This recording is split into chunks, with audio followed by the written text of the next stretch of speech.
รียนเชิญเจริญพรหน่อยเลยต่อกันยำแรงเนาะธรรมะจากพระดงมื้อนี้ที่มาบอกเรื่องลมหยาบไปสู่ลมละเอียดไปสู่ลมหายไปบอกเรื่องสภาวะบอกเรื่องสภาวะที่มันเกิดเพราะว่าเมื่อคืนนี่ขออภัยกำลังจะเข้าเริ่มต้นพอดีสัญญาณมันบ่ค่อยมีแล้วก็มันขาดเสียงบ่ค่อยดีมื้อนี้เลยมาเทศใหม่เนาะจากลมหยาบไปสู่ลมละเอียดไปสู่ลมหายไปสู่ความสงบจงตั้งใจฟังว่าเฮาสิเฮ็ดจังได๋จังสิข้ามจุดตรงนี้ไปได้เฮาสิเฮ็ดจังได๋ถึงจะเข้าไปสู่ความสงบได้เพราะว่าหลายคนก็ติดอยู่จุดตรงนี้ย้อนเฮาบ่ใส่ความเพียรบ่ใส่ศรัทธาใส่แต่ความอยากใส่แต่ตัณหาใส่แต่อัตตาตัวตนบ่ยอมรับความจริงตัวนี้แหละคนเฮาถึงเข้าไปสู่ลมละเอียดบ่ได้เพราะว่ามีโยมลูกศิษย์ลูกหาโทรมาขอหน่อยขอปรึกษาแหน่ขอหน่อยอยากได้ฌานอยากได้สงบ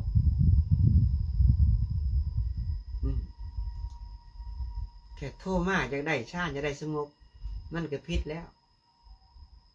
เพราะว่าถามกลับขึ้นว่าเฮาฮู้จักลมแล้วบ่ลมเข้าไปคันนี้มันรู้สึกเป็นจังไดลมไปฮอดคันนี้มันรู้สึกเป็นจังไดเขาบอกว่ายังบ่ทันฮู้จักเรื่องลมเลยคันบ่ฮู้จักเรื่องลมเจ้าอย่าหวังว่าจิตจะสิสงบคนเฮานะคันลมหยาบความสงบจะบ่เกิดนี่แหละเคล็ดลับของมันเจ้าเคยสังเกตตอนเวลาเจ้านอนเป็นยังใจจึงนอนหลับนี่คนเฮาบ่เคยสังเกตลงพอง่วงนอนก็เอ็นกลายลงเมื่อเอ็นกลายปุ๊บก็หลับเลยนี่เฮาบ่เบิ่งลมบ่สังเกตเบิ่งลมตอนเวลานั่งสมาธิคือกันบางครั้งนะคนเฮาสวดมนต์แล้วไหว้พระแล้วไปนั่งแล้วเกิดจิตมันรวมมันบางครั้งนะมันจะตกลงจากที่สูง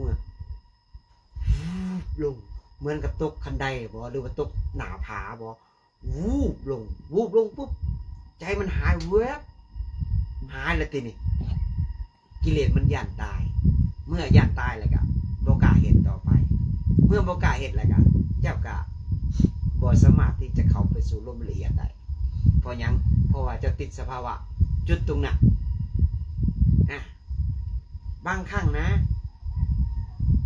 คนเฮาเกิดเวทนาน้อยหนึ่งกระดิกนิ้วน้อยหนึ่งกระดิกตัวน้อยหนึ่งก็ขาดความตั้งมั่นแหละเมื่อขาดความตั้งมั่นลมจะไปสู่ลมละเอียดบ่ได้แน่นอนแค่กระดิกน้อยหนึ่งนะความตั้งมั่นก็ออกแล้วตัวนี้แหละเฮาเคล็ดลับเฮาขาดศรัทธาขาด ปลายถวายชีวิตบางครั้งนะคนเฮาเกิดเจ็บหน้าอก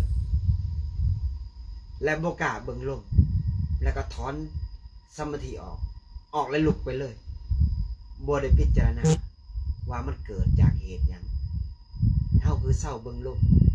นี่แล้วก็บ่กล้าเฮ็ดอีกมื้อหน้าก็ขาดเลยขาดความตั้งมั่นบางครั้งนะเกิดมันแทงนี่นั่งปึ๊บปั๊บแทงตามขานี่คือเข็มนี่จี๊ดจี๊ดสะดุ้งเมื่อสะดุ้งแล้วก็ขาดความตั้งมั่นเฮาบ่ยอมอดทนหรือว่าแทงคอบ่เป็นเข็มแดงๆสะดุ้งหรือว่าแทงหูบ่สะดุ้งซึ่งราคาความตั้งมั่นบางครั้งนะหน้าตาเฮาเนี่ยมันจะเป็นเส้นเลือดพลอยเวลามันเจอเขาเนี่ยมันจะเป็นมุ้งหัวปุ๊บขั้นตามหน้าตามตาเนี่ยคือใหญ่แมงมุมนี่หัวปุ๊บนี่เมื่อหัวปุ๊บเฮาจิตมันขั้นดิกดิกดิกดิกดิกดิกดิกมือเนี่ยก็ดิกดิกลูกปุ๊บโอ้ยมีแห้งเด้เมื่อมีแห้งแล้วเจ้าก็ขาดความตั้งมั่นบางครั้งนะมันเกิดในสมองเนี่ยตึ๊บตึ๊บตึ๊บตึ๊บตึ๊บเย็นเย็นจิตกิเลสยันตายก็คลายออกจากสมาธิแล้วว่ามันเกิดยังยันตายไม่ต้องไปย่านทุกสิ่งทุกอย่างเป็นสภาวะสภาวะของทดลองเป็นแค่ทางผ่านเท่าซื่อเขาตั้งหมันในลมโลดตั้งหมันดึงเลยสภาวะแต่ละคนก็คือกันบางครั้งเจ็บเนื้อเอิกบางครั้งนะ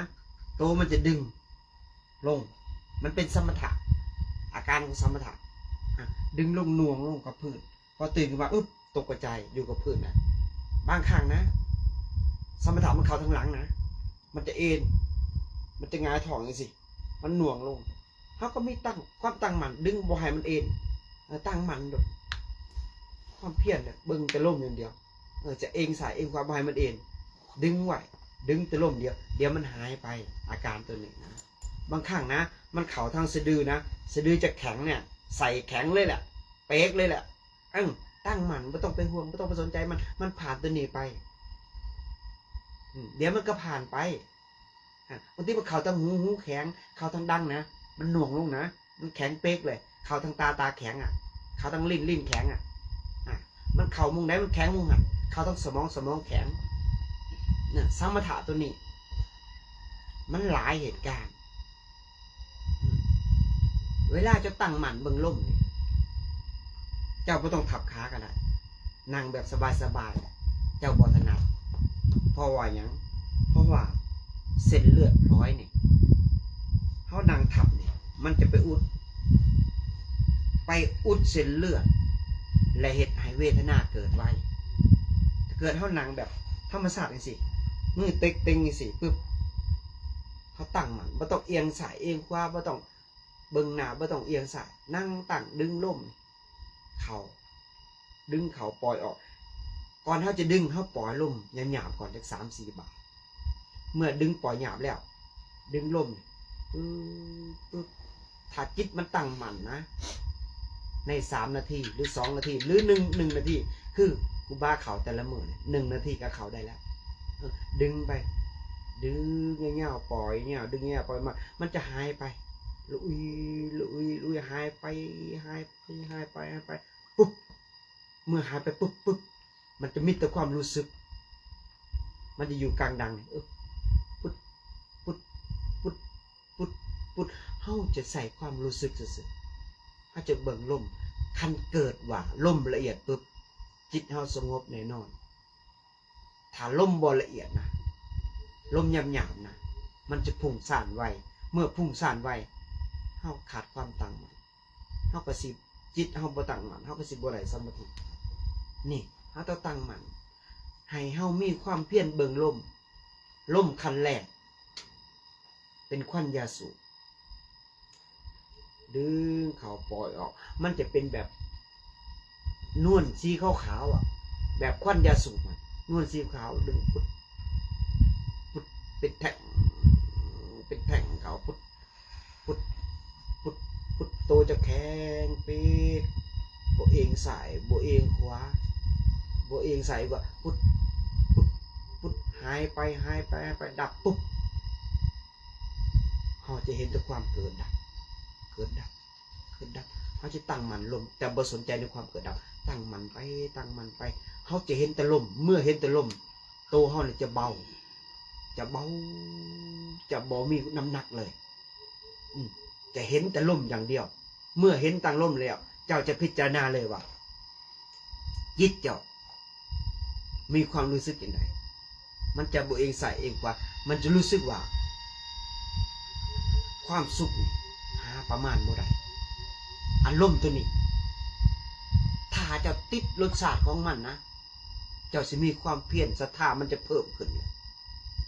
มันจะหนังสมาธิมันจะบ่เฮ็ดหยังเลย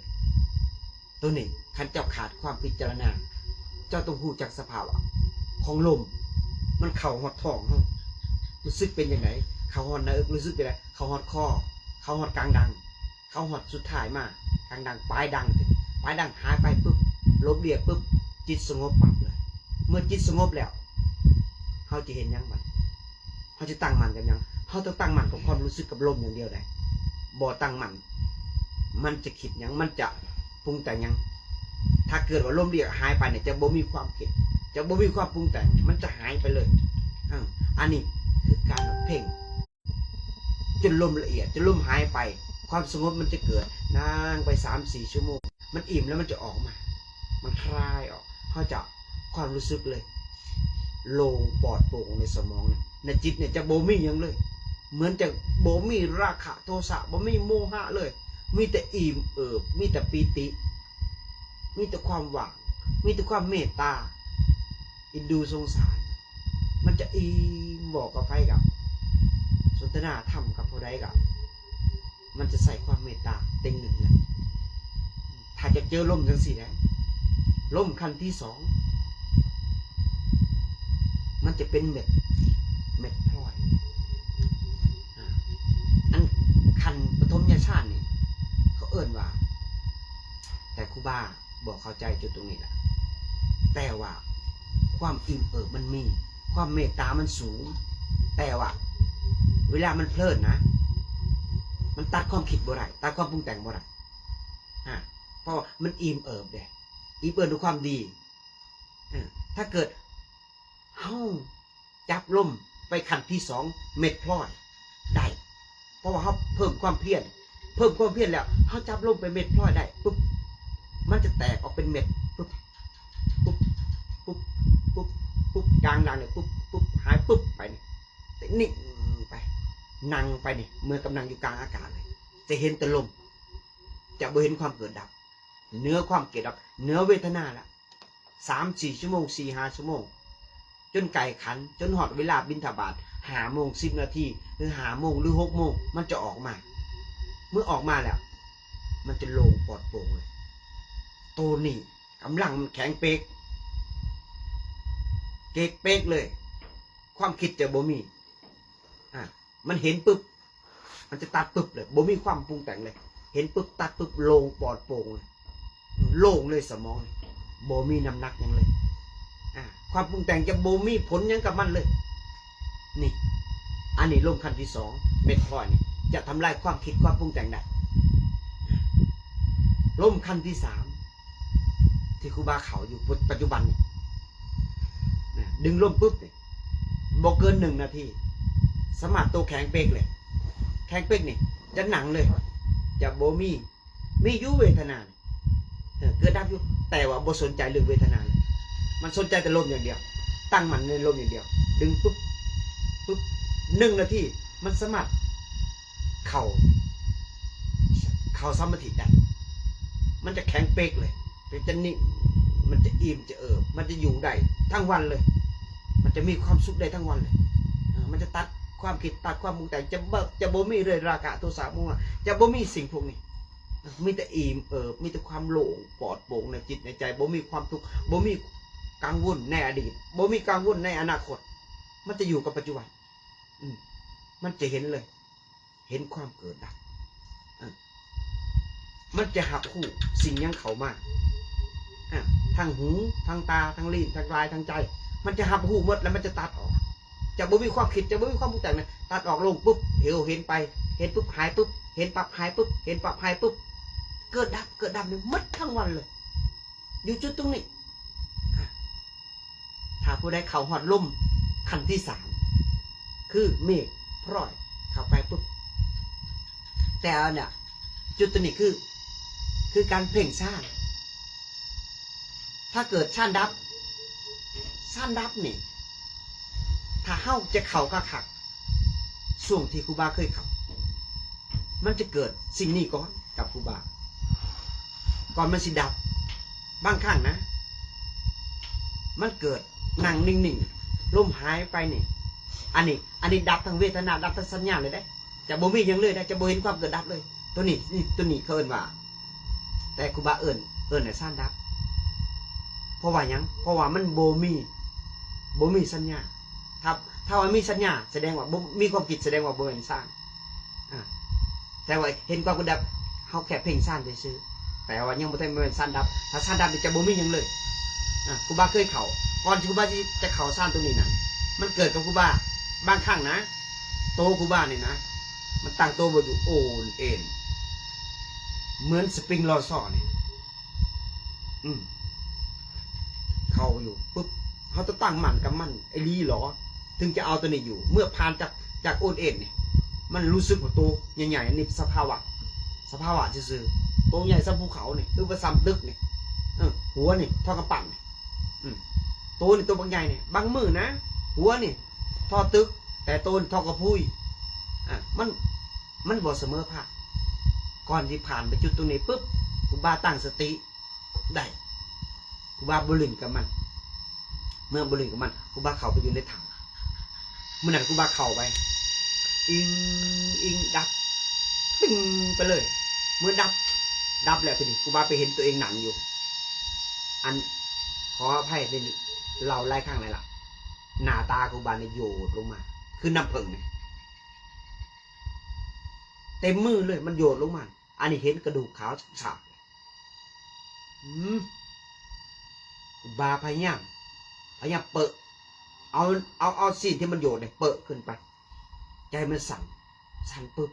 มันรู้สึกว่ามีสัญญาปุ๊บมันเด้งออกจากสั่นปุ๊บนี่เขาเอิ้นว่ากิเลสมันยังย่านตายอยู่ส่วงนั้น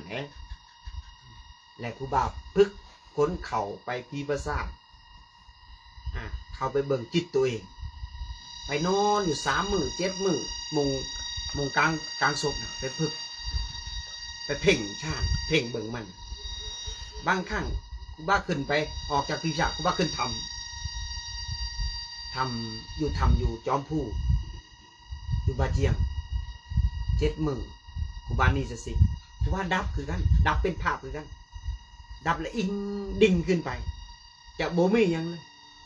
จะโบมี่ความคิดโบมี่ยังเลยดับมาเลยเหลือแต่กระโตหล่นโจดเลยเหลือแต่เปรียบกับเสมอกับคอนใหม่ที่โบมี่ประโยชน์ยังเลยลึงอยู่หันเพราะว่ายังเพราะว่าบกเป็นยังที่ไปหาดับอยู่จอมผู้อยู่ในถ้ำเพียงผู้เดียวย้อนยังย้อนว่าคันดับอยู่ในกุฏิบ่ในแบบพื้นที่นี่นะเดี๋ยวกัลยาณมิตรสิเป็นว่าสิบอกว่าตายแล้วเขาสิเอิ้นปล่อยตึงมาเสียบยาหยังยากันบูดนะตัวนี้แหละเขาต้องนักภาวนาเนี่ยต้องระวังดีคันเกิดว่าเขาช่านดับเขาต้องไปหาดับมงที่ว่าที่เหมาะสมควรคือมงทำมงที่ไพ่บุ้ยไปเห็นเขาจะเข่าจากชั่วโมงก็ได้ตัวนี้เขาจะเข่าแบบ4-5 ชั่วโมงก็ได้มันอิ่มแล้วมันออกมันเองนะและกะเวลามันจะเข่ามันสิดับมันก็ดับมันเองนะบ่เป็นว่าเขาเจตนาที่จะดับเป็นไปบ่ได้ เพราะว่าชาติตัวนี้นะมันต้องมีความเพียรไปกอบด้วยความศรัทธาวิริยะเขาตั้งมั่นในลมตั้งมั่นในความเพียรมันจะเกิดสภาวะตอนใดก็เรื่องของมันคือครูบาลงไปหลีผีกลางกดปุ๊บสามเณรนอนมดครูบานั่งกลางเต็นท์นั่งกลางกดนั่งในกดเวลามันดับไป3 รอบมันน่ะหรือ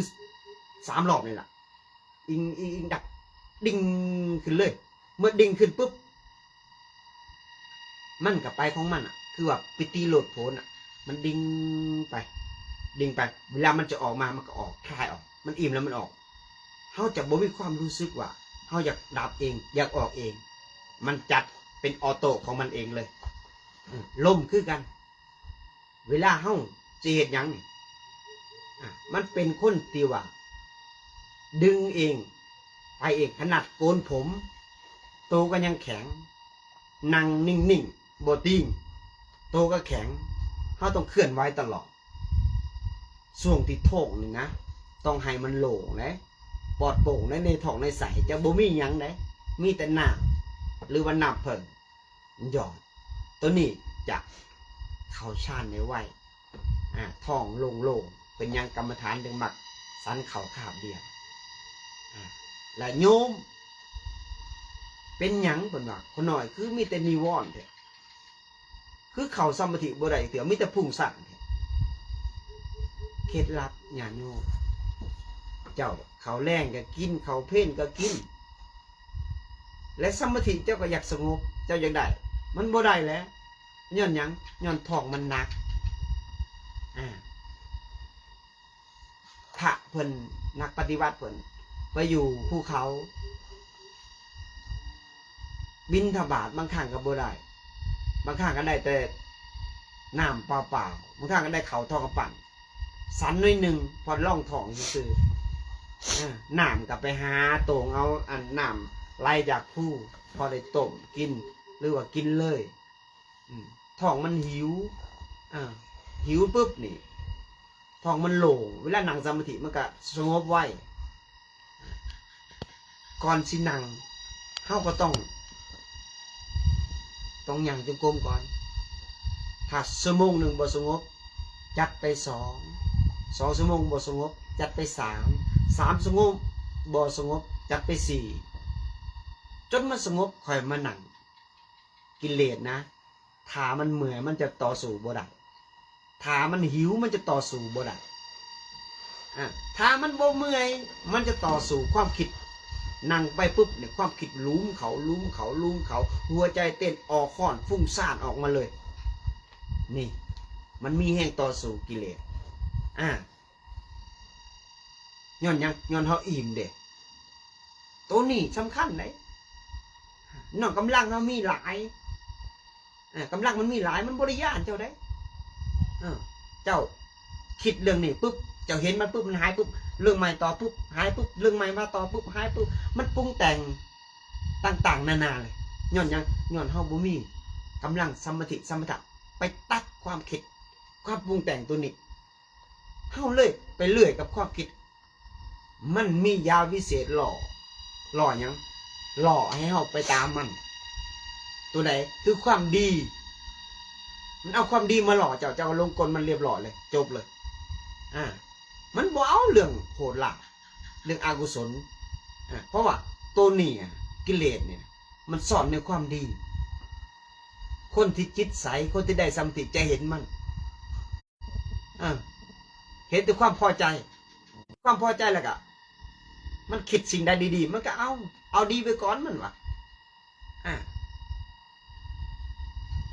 เพราะว่าอกุศลออกเลยเด็กบ่เฮ็ดบาปทั้งปวงเฮ็ดกุศลในถึงที่สุดเฮ็ดดีไปก่อนเกิดว่าเข้าสั้น2สั้น3ได้ไอ้ความดีเนี่ยมันตัดเลยมันตัดออกเลยความปรุงดีๆเนี่ยออกเลยตัดได้เลยตัดความปรุงแต่งได้เลยมันจะบ่มีเยื่อใยเลยเมื่อตัดแล้วเขาก็จะไม่มีความถูกบ่มียังมาผูกพันแขนขาเขาในกามเขาเพ่งกลายเป็นซากกระดูกซากศพ กามคุณเขาก็บ่เกิดเมื่อบ่เกิดแล้วเขาก็โล่งปลอดโปร่งสบายเมื่อมันตัดได้มันบ่มีกำลังเลยนี่แหละกำลังนี่สำคัญของสมาธิสมถะเพราะว่าใส่นี่ครูบาสิเราขออภัยครูบานี่เวลาจะไปชิงช่องไปเหนี่ยวเนี่ยนะต้องดึงออกนะมันคือปีนนี่มันอ่อนอันแหละอยู่อันนี้ย้อนยังย้อนว่ากำลังของอานาปานสติกำลังของสมาธิสมถะนี่ไปจัดการเรื่องกามมันก็เลยบ่มีกำลังเปรียบกับเสมือนอุปมาไว้ว่าเฮาสันเขาอิ่มๆแล้วเฮาเป็นหนังสมาธินี่นะกิเลสมันมีแห้งต่อสู้เลยนิวรณ์เฮาก็เข้ามาประจำเขาก็ต่อสู้มันบ่ได้ความคิดมันลุ่มเขาหัวใจมันเต้นมันออกหอนออกร้นในยังมันบินชุดมันออกมาปุ๊บโอ้ย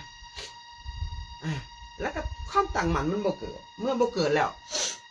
มันเป็นจะได้บ่เนี่ยมันก็บ่เห็นลมละเอียดเมื่อบ่เห็นลมละเอียดความสงบจะก็บ่เกิดจิตจะบ่สงบเด้จิตจะฟุ้งซ่านนี่แหละเขาต้องการเบิ่งลมสำคัญที่สุดเขาต้องหู้จักลมมันเข่าซ้ำนี่ความรู้สึกเป็นจังซี่เข่าฮอดกลางดังความรู้สึกเป็นจังซี่เข่ามัดความรู้สึกเป็นจังซี่เขาต้องหู้สึกสภาวะของจิตเนี่ยแล้วเวลาเขาออกจากสมาธิวิปัสสนามันจะเกิดมันจะตามหูตามเห็นตามไปหูรู้สึกโตนะรู้สึกว่ามันเกิดยังขึ้นกับในสภาวะของจิตนะมันเรือตัวนั้นมันจะเสกเลยโอ้เรือยังเรือลูกบอกเรือลูกเนี่ยมันยึดอย่างในลูกถ้ามันตัดแล้วนะถ้าสีกันหาเนี่ยมันจะบ่ยึดเลยมันจะปล่อยเลยปล่อยทาสีกันหาเลยบ่ยึดในทาสีกันหาเลยเห็นบอกพระธุดงค์เพิ่นเข้าป่าเขายังมันจะดำจะแหล่จะยังไม่สนใจบำเพ็ญเพียรภาวนาอย่างเดียวเพื่อความหลุดพ้นเพื่อความตัดกิเลสตัณหาตัดอาสวะในจิตในใจตัวเองจะไม่สนใจเลยสิ่งเดียวคือในจิตนี่มันสว่างสวัยมันบ่มียัง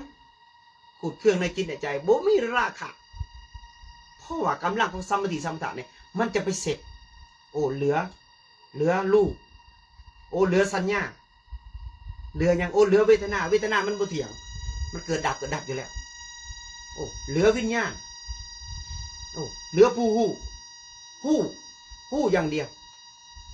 ทุกสิ่งทุกอย่างมันเสกเลยโอ้เหลือราคะตัวนี้เด้อเหลือความจำตัวนี้เด้อโอ้เหลือความพอใจโอ้เหลือสิ่งที่พอใจโอ้เหลืออดีตเหลืออนาคตมันจะเสกมันเองมันเห็นแล้วหายไปเห็นแล้วหายไปเห็นแล้วดับไปเห็นแล้วดับไปนี่มันจะมูลดิสิไปบิณฑบาตบอกอย่างจาริกธุดงค์บอกจะเห็นเลยอันนี้เขาจะเข่าคือครูบามาเข่าพีประสาทเป็นหยังครูบาต้องมักเซ็กตัวเองเข่าพีประสาทอยู่ประจำเพราะว่าครูบาบอกประมาทในจิตของกลมันยาของจิตที่มันหลอกลวงครูบามาตลอดหลายภพหลายชาตินี่ครูบาจะบ่ยอมให้มันหลอกเองครูบาจะเอาลมหายใจเป็นเดิมพันในชาตินี้ครูบาจะเข่าพีวซ่าครูบาจะเข่าธรรมเข่าจอมผู้เข้าไปอยู่ตลอดเวลาครูบาจะไปเสกสภาวะของจิตว่ามันเหลือยังหย่านบ่มันเหลือยังเห็นจิตตัวเองบ่ยังเห็นความเกิดดับบ่เสกมันประจำเห็นบอกครูบาขึ้นไปอันจอมผู้เขาควายอยู่ทำน้ำหยอดอากาศเนี่ยเย็นฉ่ำเลยมันหลอกครูบา2 ชั่วโมงครึ่งความคิดนะเป็นพันแทบจะเอาบ่ทันมันคิดมาจนครูบาหมอบกลายถวายชีวิตครบที่ศพตัวเองยอมตาย2 ชั่วโมงกว่าปุดโล่งเลยเมื่อโล่งแล้วโอ้จบแล้วมันวะจบแล้วเจ้านายเมื่อจบแล้วก็โล่งปลอดโปร่งเลยนี่ เฮาไปเสกแล้วมันก็ไปขอบคุณผู้นั้นผู้นี้ขอบใจเด้อกลับคืนสู่บ้านเก่า